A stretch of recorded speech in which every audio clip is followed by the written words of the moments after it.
What's up, everybody? Welcome to the PixelPlay podcast, episode 245. Hey, it is sans everybody else. It's just me, your best buddy in the world, Adam, aka CS Radical. How's everybody doing? It is July, well, tomorrow, no, it is July 1st. Happy Canada Day. I'm recording on Monday. We usually record on Tuesday, but I'm recording on Monday because I can. Because no one else is going to be here this week. Chris is on vacation because he's a jerk. And Kaylan is unavailable because his basement is getting completely redone, and that's his recording space, so he's not here because he's a jerk. Just me. So you gotta deal with my lovely dulcet tones for hopefully not a full hour. I don't intend to go that long on my own, but you never know. I know how my tangents go. But we have a bunch of things to talk. I said we. What's wrong with me? I have a few things to talk about with y'all today. That including, well, Nintendo understanding the assignment. What does that mean? Oh, I'll tell you shortly after. Bungie also not knowing the assignment. I think you might have a sense of where this conversation's going now, but again, we'll get to that later. And GTA 6 definitely not knowing the assignment. But all that and more as we talk about the show in general. But obviously we want to talk about what we've been playing. But first, actually, I want to mention something. So again, this is episode 245, which means we are almost at 250, which is crazy. With the way that Kaylan's basement stuff and Chris, like, we'll have definitely the cast back in the next couple weeks. It might even be me on my own next week as well. It could be the next couple weeks because it's kind of up in the air with both of them. But whatever happens, like, no matter what, 250 we will not do unless we've got the whole team here, because it doesn't make any sense otherwise, right?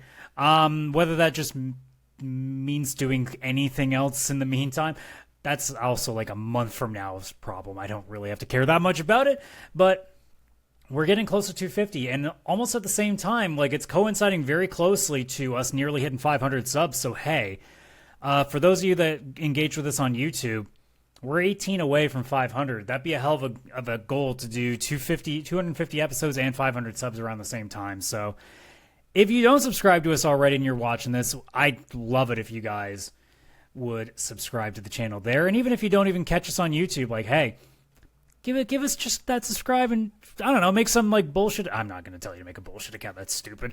I might as well just buy bots at this point. And why the hell would I ever freaking do that? What a waste of money that would be. Because that's the thing, too. This is a hobby to us. Like, it doesn't sound like much when we say we are so close to 500 subscribers on YouTube, because that's nothing. It is literally nothing. And it still means a lot to us, because if you told us that we were going to hit 100, that would have been insane to us, let alone 500. So, and it's something that keeps going. And it's one of those things, too, that, like, and to peel back the curtain on just me here, I'm not trying to say this is a boast, but, like, I've been podcasting on and off for a long time. Way after, like, just right after college. This would have been like 2010, 2011. I started a gaming podcast with a friend of mine. And then about 6 months-ish to a year in, he moved away, so it was just me doing it. Because I'm like, well, I got nothing else going on. I might as well just keep doing this for funsies.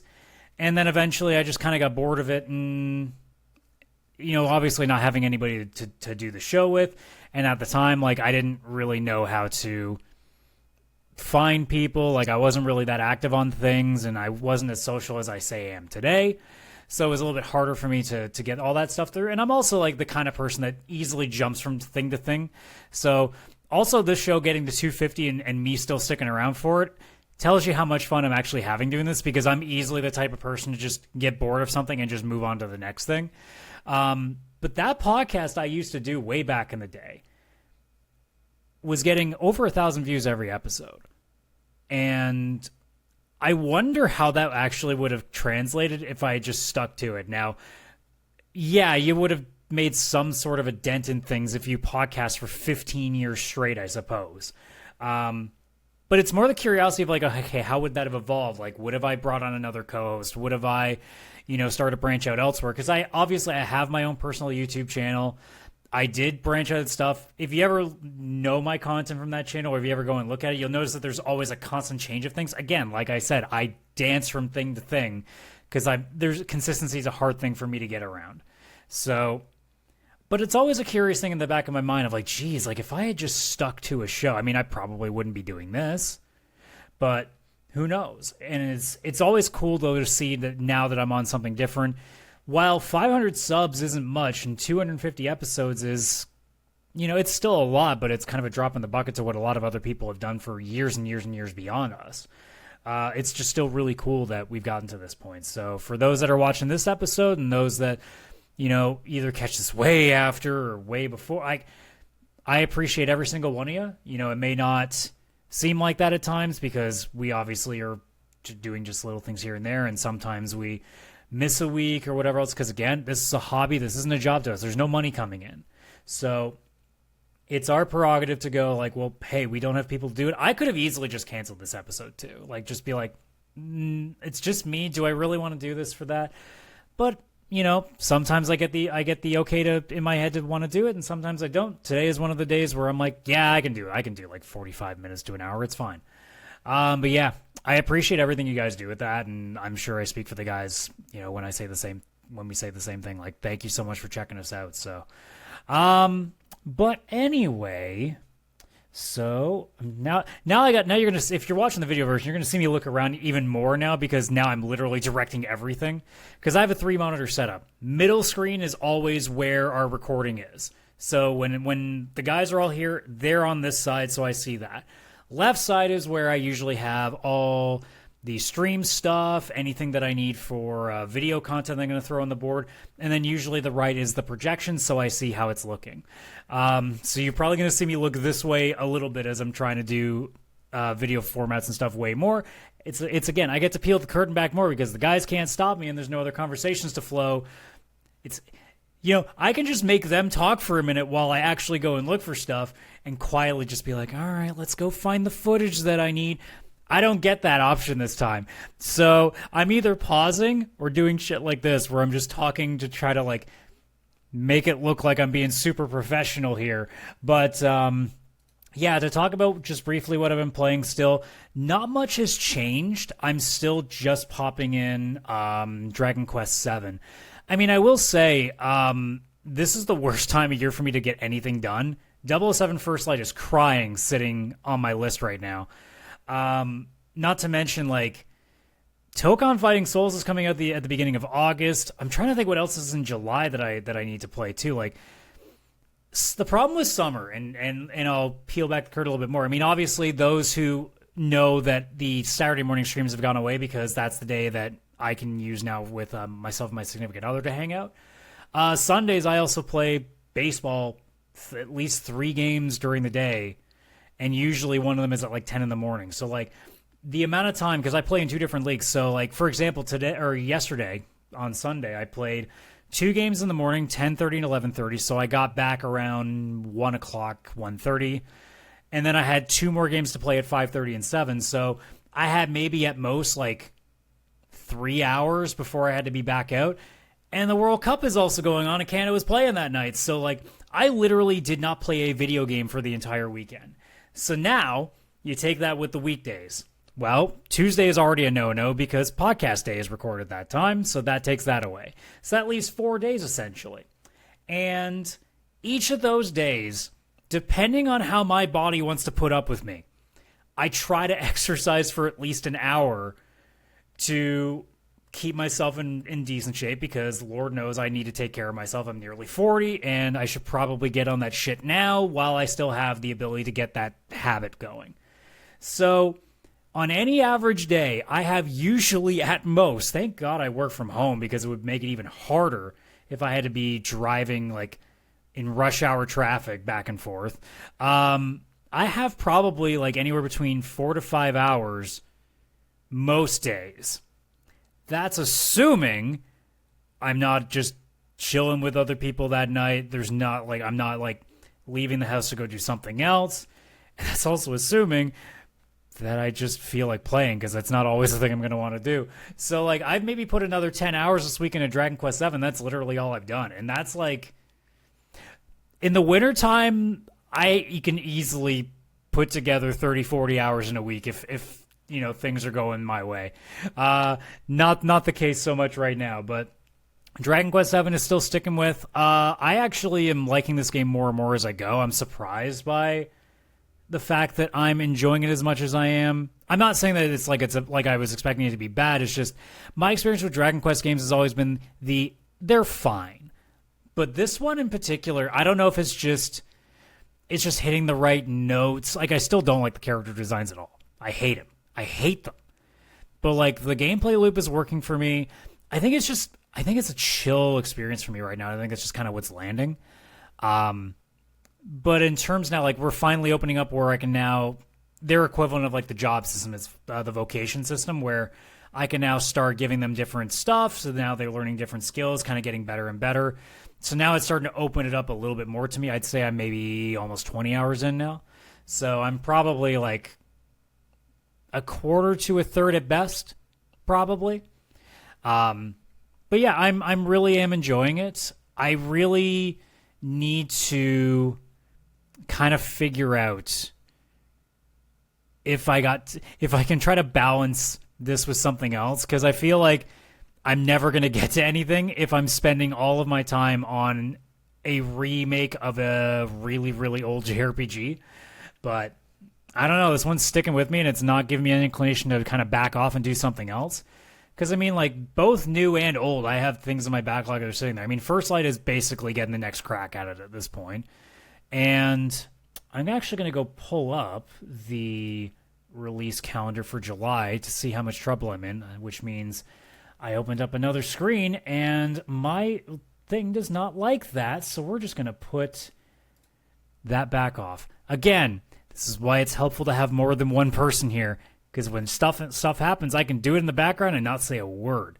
Because it's the problem with me having things on the same monitor. Another thing, small, like what really grinds my gears level thing. Why is it that I've asked any sort of, whether it's Discord or any sort of program that is recording based off of a window you give it, and I've specifically said record this window, not screen. I hate that apps will just stop playing the thing you're doing because you've opened another application on the same screen. I hate it. It's stupid. But anyways, July release calendar. So let me just do 2026 game release schedule. What do we got in July that I have to think about? So this is from GameSpot's list. All right. I'm a big back air baseball guy. That comes out on the 9th. But otherwise on the list, as I'm scrolling, I'm actually in okay position, apart from like if any indie game kind of stands out and I suddenly need to play that. But in terms of big releases, it looks like I'm actually okay. So I might have a shot of doing some catch-up in the next month. So who knows? Maybe this isn't so bad after all. Because, like, let me go pull up my backlog list, because what do I actually have that I need to still get to at some point? Like I said, 007 is one. Forza, I can play at any point. I finally got a racing wheel. You probably can't see it, but it's on the shelf below me. I finally bought a racing wheel because I said that I wanted to play that game with a racing wheel. I haven't touched Me of the Hollower. I just realized since I talked about it last week, and I probably won't until I'm done Dragon Quest VII. I think this is the kind of game that I'm probably just going to wait till I can play it in full. So it might even take a backseat too while I mess with 007. And then I got a few other indie games. Starbites I'm sitting on. Tales of Seikyu I'm sitting on. So I've got a few things. Thankfully, it's not nearly as big as I thought. And now that I see the July list and realize it's not as rough, I'm a little more confident that it's not going to be too crazy for me. But yeah, Dragon Quest VII is the only thing I'm really doing right now. I'm hoping to... I don't think I'll finish it in the next week, but I'm hoping that, sometime in the next couple of weeks I can get through it so I can move on to something else. But anyways, moving on. Before I talk about some of the other stories, I do want to mention how fucking sick the Evo Marvel Tokon Fighting Souls trailer was that came out yesterday. Oh my god. I am a happy boy right now because we got easily the best team of 4 that we've seen. And yeah, that does include Avengers, who I should be pretty high on. But, like, they killed it with the Ghost Rider team. Now, if you had told me the Ghost Rider was going to be the leader of your favorite team, I wouldn't have believed you. But they did save them for last for a reason, and I think they understood why, because they knew that they had the most interesting people there. So, in full, and the trailer is on screen in the video version, so you guys will see all the other ones. But Blade, Loki, which I was very surprised to see, and Deadpool. Now, Blade and Deadpool were ones that everybody assumed was going to be in this game, either at launch or in the first year. I think everybody assumed that it would be stupid to not have both of those because they're so perfect for this. Blade just makes perfect sense because it's an Arc System Works game. They love swords. And then Deadpool is, well, yeah, Deadpool is just, you have to. It's the meme. You have to. So I was surprised that we got both of them. I figured Blade was a guarantee, both because, again, Arc System Work game, he made a lot of sense, but also Midnight Suns. So there was already a correlation with him and fucking Ghost Rider. It took me a second. My brain just short-circuited there. But the thing that got me the most, aside from Loki, Deadpool is an homage, literally. Like, in the trailer, for those that are watching, he's already done Johnny Cage's dick kick. He did the Jacko pose from Guilty Gear. He did Yoshimitsu's self-stab from Tekken. He does Doctor Doom's, like jetpack, like foot stomp thing from, like, Marvel vs. Capcom. He has May's dolphin attack from Guilty Gear, and he even does the Scorpion get over here and uppercut into the Toasty. I don't have the high octave to do it anymore, but they killed it with this trailer. And to know that the open beta is coming at the end of July, I think, but it's going to be on PC and PS5. So to know that I will definitely be getting this game at launch on PC, this is going to be one of the few full price games I play all year. And I can't believe how excited I am for this game. I'm not a big fighting game guy. I'm definitely not. But I will say that, like, this is hitting every vibe that I could possibly ask for. Because, again, I mean, I said it when we were talking about it originally anyway. The fact that you're getting Arc System Works, who is, in my opinion, pound for pound, the best 2D fighting game studio there is. I don't think there's a contest. I know a lot of people would argue otherwise, but that's neither here nor there. You mix them with Marvel, and I've already seen them prove themselves with Persona, with Dragon Ball, with Grand Blue Fantasy. Heck, they even did Ruby in the cross-tag battle with BlazBlue. They fucking nail their licenses. And I mean, we saw what they did with Lucy and Cyberpunk for Guilty Gear Strive as well. They treat licenses with respect, and they give them the best that they possibly have to offer. And from what I've understood too, because I've kept up a lot with its progress through Maximilian Dood, one of the big fighting game creators, if not the biggest, he's talking about how it's definitely evolved since he played it in the very early stages, to try it out. And they continually seem to just make more and more improvements to it. And it's the kind of stuff that makes me go, this is why whenever they slap their name on something and it's a fighting game, I trust them because they keep upping the ante and they keep making sure that they're not like just cash grabbing with you. And now we're at a point that this game's coming out in just over a month. It's coming out August 6th. And my curiosity now goes, what's the year one, guys? And the fact that it's 4, it makes me wonder if that means a team, if they're just like going to release 4 all at once, or if it's just going to be 4 DLC characters and they're just added to it and there's just no more teams. Because it might just be that the teams is part of the story mode idea that they've done.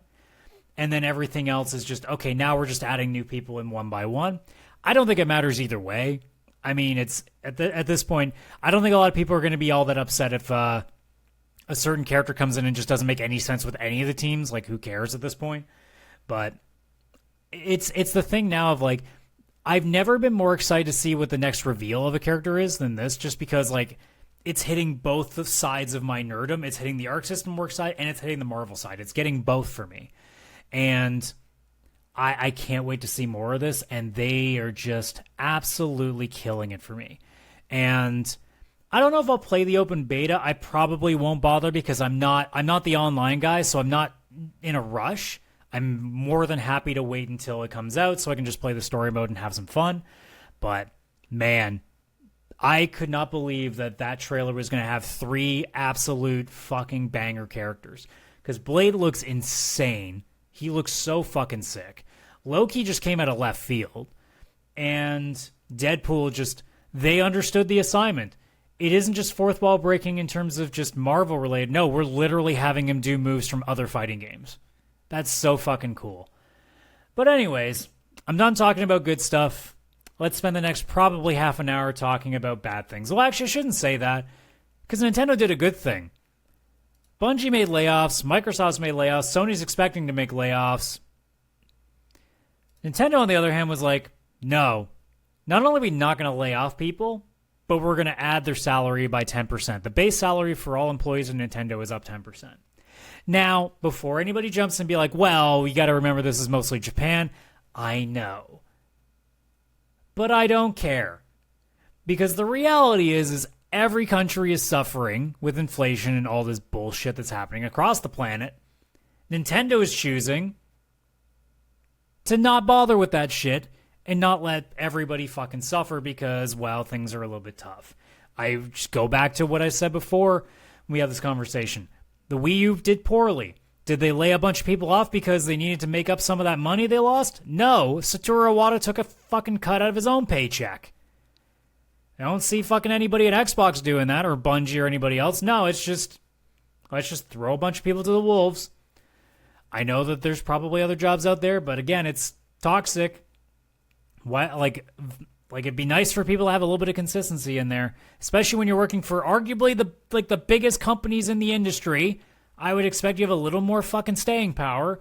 It's one thing if you're having trouble, keeping a job with like AA studios or indie studios, fine, whatever, we understand that. You got a job at some of the biggest places, like you shouldn't be at risk of you losing your job unless, quite frankly, you're just fucking bad at it. The fact that we see so many layoffs with these companies just pisses me off, but I'm not re-triggering this conversation all over again. As much as I'd love to, because again, I really just, I don't understand it. But like, Nintendo's doing the right thing. Bungie, on the other hand, and again, like, I'm not going to talk too much about the layoffs, but I do want to briefly talk about Bungie because, well, Bungie has been at the ire of me for about at least 5 years. As I take a swig of water in preparation. So, basically, since they sunset the original story in Destiny 2, I've had a real problem with this company. You can sit there and say, like, so many different things that could be going on. Like, I've seen parts of, like, well, they really aren't making that much money from Destiny that you might think they are, and whatever else. I just go, like, you can't keep making really bad decision after really bad decision over and over again and then expect things to go well after a while. They started sunsetting. I mean, actually, I can go even further than that. I don't even understand why Destiny 1 had to be taken away.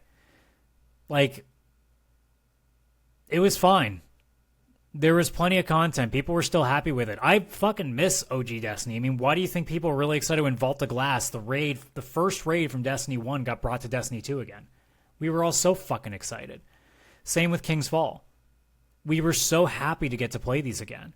Because why would you go back to Destiny 1 when there's no new content for it? So all your stuff is still there, but you're still grinding out the stuff in Destiny 2, so why would you go back? But like, Destiny 1 was perfectly fine. Everything was going well. You had great DLC. You had really cool stuff that would pop up once in a while, like the Sparrow Racing League. Like, everything was doing really, really well. And then they were like, well, we're going to come out with Destiny 2. And we're all like, okay, are we going to keep all our stuff? And they went, no. And we're like, oh, well, that fucking sucks. But I really still like Destiny, so I mean, I'm probably going to play it. And then it came out and it was fine. It was kind of not the best when it started, but it was fine. And then it started to pick up again, and things were looking okay. And then we got into the sunsetting of old content, and then we really got into the microtransactions. As soon as silver became a thing, it got worse, and it got worse, and it got worse. And I got out. I got to go double check what DLC I left on. So just give me a sec to pull out the post-release content for Destiny 2. Where did I actually stop? I think it was Shadowkeep. I did end up going back at one point to play Beyond Light and Witch Queen. I don't think I was around for Lightfall, and I definitely was not around for Final Shape. I did come back for a moment, but it didn't last very long. I put if I was to estimate between both Destiny 1 and Destiny 2, I've put over 3,000 hours into that game. And when you like Destiny 1 especially, that was literally like almost all I played. You know, and I know that was like that for a lot of other people too, because I remember getting kicked out of a clan from Destiny 1 just because I literally took a 2-week break to play Witcher 3. So that was cool. But I put so much time into the OG and then the second one for as much as I could, but they kept nickel and diming us. Now, I never paid for microtransactions. I only paid for the expansions. But the content was not the same anymore. There was cool stuff here and there, but like it was not doing very well. There was I'm going to go close the tab. I should have kept it up. Because there was, Curse of Osiris and Warmind, like the very like smaller ones that weren't like that deep. They didn't do much of anything. They were like, they pushed the story slightly, but they didn't do much. And that was the point already where I was really starting to kind of lose interest. And then by the time Shadowkeep and Beyond Light were coming out, part of it was burnout. I mean, I'll say that for sure. There was definitely some burnout in there. I'm looking at it again. I'm pretty sure Shadowkeep was my last one. I think Beyond Light was the one that I missed and then came back later. I'm like 99% sure of that now. But by the time I came back, like this was also at a time where I was now playing way more indie, way more AA, and I was branching out. So Destiny, in order to keep me, was going to have to make sure that there was content, you know, that A, I could come back to, and B, not feel like I was missing out on. And that wasn't the case because it's such a group-focused thing. Like, sure, I could do some stuff single player, but like it wasn't the same. And it's also something that you need to spend a lot of time on, like with a group. Helldivers is the complete opposite of that, and it's why Helldivers lasted so long for me. Even though like I haven't played it nearly as much since, but like for a 6-month period, I was playing that constantly on and off, like in between whatever else I was doing, because it was a game that you can pop back in, play for half an hour to an hour, and you're good. You can't really do that with Destiny. I mean, you could, but it'd be weird. But like, Bungie for a while was making some decisions that didn't make a lot of sense. You know, it was making it so that like, also with all the sunsetting of stuff, that you just realize, well, what's the point of me playing some of these when I'm just going to lose it all? Like, these experiences I'll never be able to re-experience again. Like I can never play the original story of Destiny 2 again. You just can't. And if you're a new player walking into Destiny 2, good fucking luck figuring it out. You're going to go and watch somebody's 4-hour video on it. Because there's just no way. And then you get all the microtransactioning because, again, of course they have to. And then they took it free to play because, well, their player base was dwindling. That was their last effort to try to get the game going, and it didn't work really all that much either. So they realized, all right, well, I guess we better move on to Marathon. And that was their final mistake. They thought that just by making a new game that all the Destiny players would be like, all right, I guess I'll move on now. You already made that mistake once. People are still kind of upset that Destiny 1 is just gone, right? And then they decide, hey, all of this stuff that you've spent thousands and thousands of hours on, we're not doing anything for it anymore. And here's this other game. Hope you guys like it. And we all collectively went, nah, I'm good. I think I can go do something else. And I mean, part of it for me personally is just I can't vibe with those games anymore because my time just isn't there for it. But I understand it from the perspective of people that have been Destiny guys for life. And they were even like, fuck this, man. And it's at a point now with these layoffs that they're doing. We've heard just how horribly Marathon is doing. I don't know if Bungie's going to last. It might still hang around. But I think if they do hang around, the next project they better be making is a single player or at the very least a co-op campaign kind of game. Not a consistently online one. Just make an experience. Just make a really good story experience. Because that's what you guys used to be known for. Before Xbox also took that license off you and ruined it too, because that's everything that goes on now. Honestly, though, I don't know if they're saving them, to be real. I have the sense that this Marathon is probably the last thing Bungie will ever put out. That's kind of the sense I'm getting. I could be way off. They could still be here for God knows how long, making way other games could completely revitalize themselves and could be back to where they used to be. Who knows? But over the last 6 years, really, I wouldn't say I've got a lot of confidence in it. In the same way that, like, I don't even want BioWare's new Mass Effect to come out because I don't want it. I don't want to be ruined by it again, and then for them to go out with that whimper. Like, I would rather just know that the studio's closing and we're never going to see it. I think I'd rather just that. And yeah, I'm really upset that Bungie has gotten to this point because they were one of the GOATs, and they are just an afterthought now. But I'll move on to my last thing, which is honestly going to be probably an afterthought for me as well, which is crazy to say for a game that has won 2-time Most Anticipated Game Award at the Game Awards, but GTA 6 came out with its Ultimate Edition. I mean, obviously, here's the thing. If Kaylan was here, he'd want to talk solely about the lack of physical copy. I'm going to sit here and tell you with a straight face, I personally don't care either way. Like, yeah, I get the argument for physical discs. It's not a thing that I'm bothering with anymore. Like, I will fully admit that basically everything I do is digital now. So I'm not going to pretend that it's a thing that I'm that concerned about personally. But I get for those that are, that's a thing. But that's not what I'm here to complain about. The Ultimate Edition is kind of the ire of a lot of people because it's locking some stuff away. Now you're thinking, well, yeah, Ultimate Editions are always locking stuff away. It's usually cosmetics and stuff like that. Well, you're kind of right, but not on all of it. So the Ultimate Edition comes with obviously the base game and the pre-order bonus, which makes sense. That's usually how those work.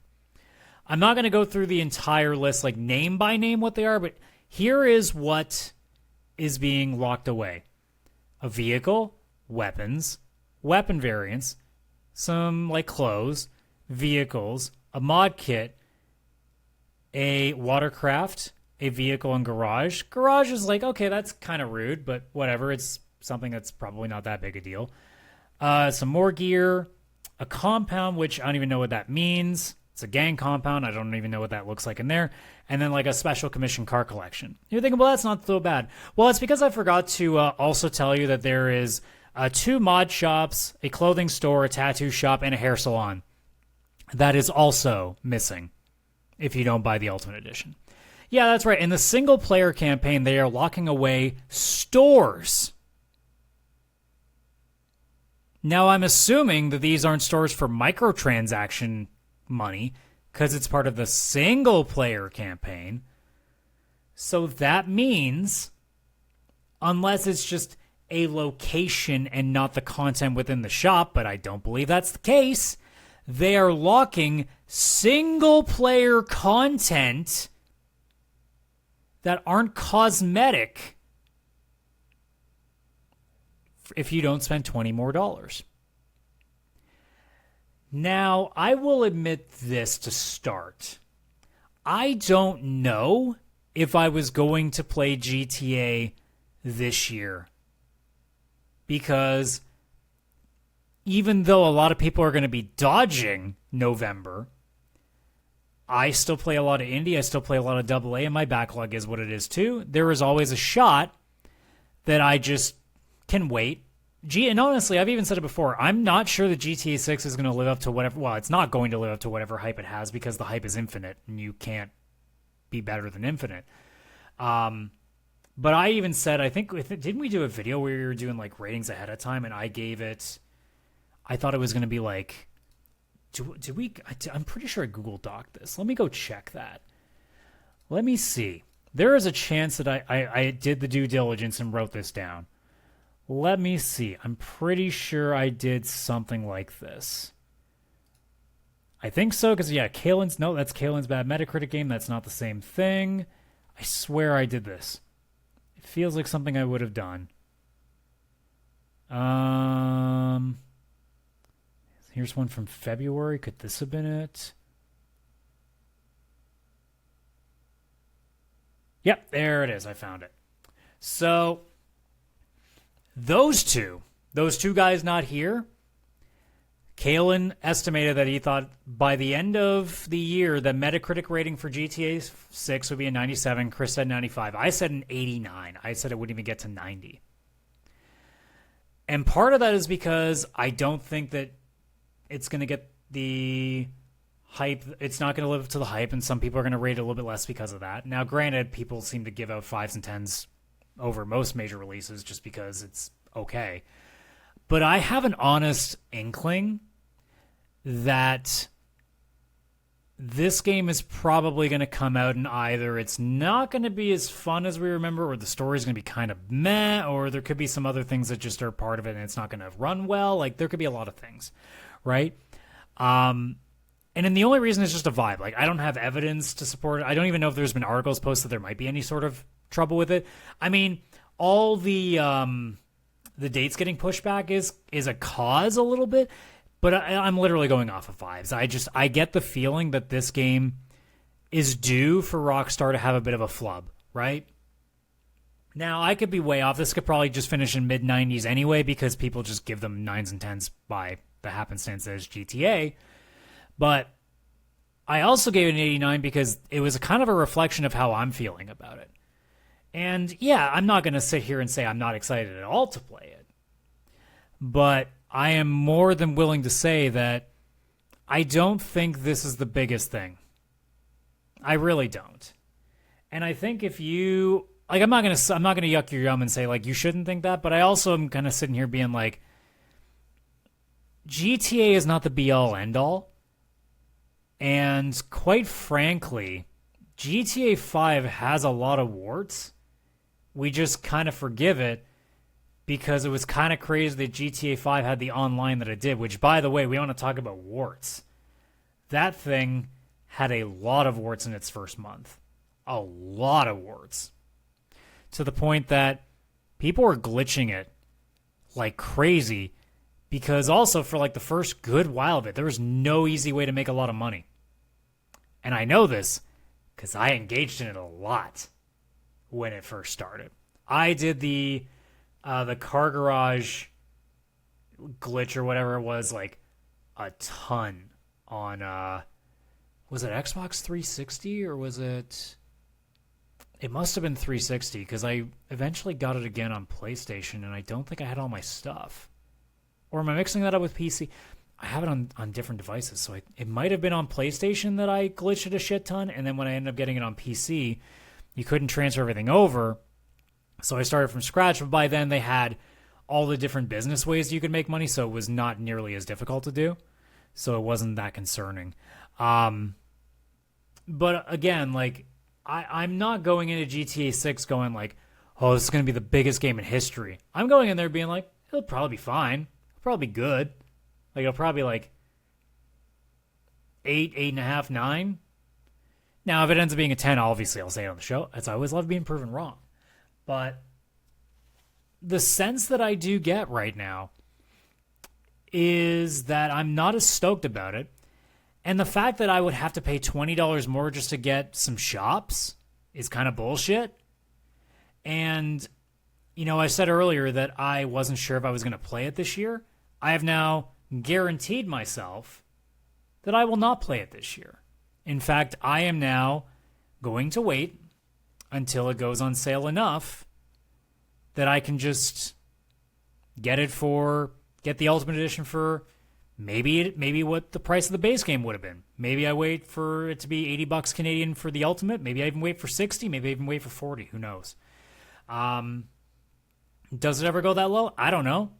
But that's my decision to make in the new year now. And is it going to do anything really to Rockstar's bottom line? Fuck no. They're going to make so much money on this game in spite of it. Because people... This is like the FIFA and Madden to a lot of gamers. Like, this is the one thing they buy, right? So, no matter what I do, they're going to make a fuckload of money on this game. A fuckload. What matters to me is that I like having $100. That's all I need to get. All I need to explain. But it's not like I can't spend the money. Like I'm gonna peel back the curtain a little bit. I definitely make enough money that I could afford this. Like I said, my bonus money for my work, I end up getting a $3,000 PC. Right? Like you guys see the room in here. There's anime figures and shit here. There's some guitars behind me. Like I'm not broke, right? So I can easily justify spending $100+ tax to get this game. What I don't want to do is spend $100 plus tax on something that I feel is bullshit and trying to milk me for every dollar that I have. And my way of saying fuck you to that is waiting until you are cheaper. In the way that there are certain companies that maybe eventually I will play their game, but I ain't giving you full price. And if you're lucky, I might not even give you 50%. I might wait till you're 70.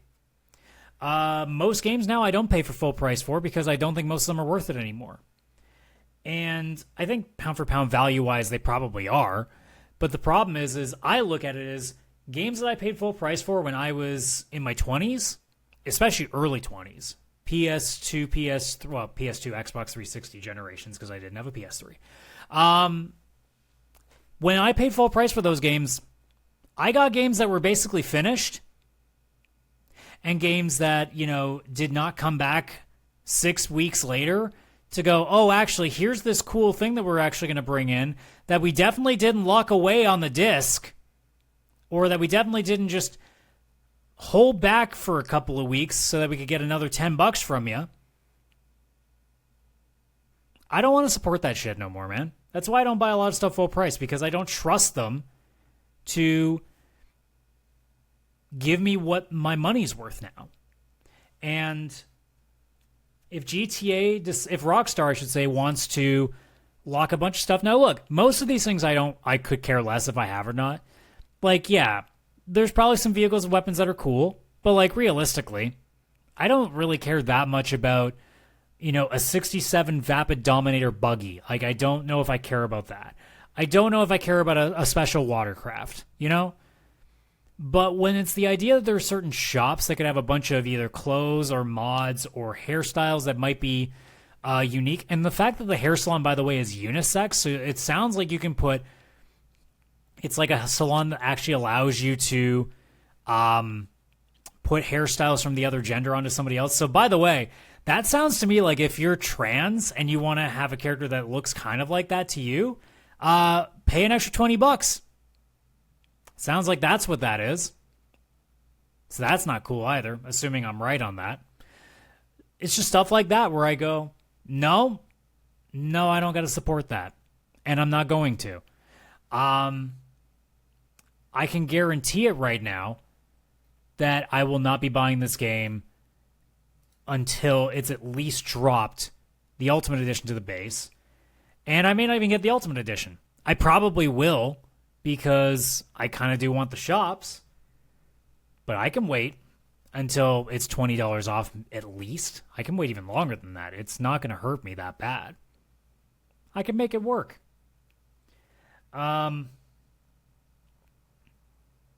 Realistically speaking, though, like, the amount of people that are bitching about it aren't going to stick to their gun. They're just going to buy it anyway.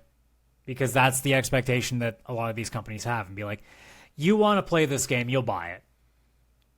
Thank God I actually like so many different things, and not even just gaming related. Like, I also have a lot of podcasts that I engage with. I have guitars in the background, so I do play music. We have this podcast that we do, so there's some extra time. I have anime that I can watch. I have shows I can watch. Every end of the month, I have an anime club that I go to. I play sports in the spring and summer, and sometimes a little bit in the fall. Winter is the only time. Now, that's November. That's right around that time where I won't have nearly as much to do. Don't you worry, though. I can fill that with something else. I don't need to fill it up with $100 fucking garbage of trying to sucker us in for a fucking few cars, clothes, and some shops. That's not $20 worth. Suck my dick. I'm not giving you that. But yeah. I don't know how everybody else feels about it. I mean, the sense that I get here is there's a lot of people pissed about it. I don't know if it's pissed to the point of I'm not going to get it. I think it's hard to say because I think a lot of people are pretty pissed off about the physical stuff. But realistically, like, I think the reactions that I see a lot of the I'm upset, but I'm probably still going to, like, the tone that I see a lot of people gives me the that's bullshit, but it's not a declaration of I'm not supporting that. I'm outright saying I'm not supporting that. The only shot that I play this game in 2026 is if Chris buys it for PlayStation 5 and we're console sharing. That's the only shot. If he's waiting, whether he's waiting for on PC or if he's playing the same boat that I'm in, where we're just not going to get it until it's a little bit cheaper. This is a 2027 thing and may not even be till mid-2027 at the earliest, because I doubt this goes on sale a bunch for a while. I would be stunned if that game goes $20 off in the first 6 months. There's a good shot that it's going to be a Jin and Chris Classic nominee at the tail end of 27, maybe even 28, because I'm not in a rush. And when it comes to putting my money where my mouth is, I'm okay with being petty as fuck and not doing shit. I love being petty, and I love ignoring stuff. But anyways, I've gone for just over 45 minutes. I did say I was going to keep this under an hour, and I actually am going to keep a promise once here, unless, just for the fun of it, I'm going to go check the game subreddit and see if anything's happened in the last couple hours, because I checked earlier and there wasn't anything of interest. Let's see. Probably not. A Division 2 Dead by Daylight friggin' crossover? Interesting. Nope. We are clear. Y'all are safe from having to hear my voice any longer.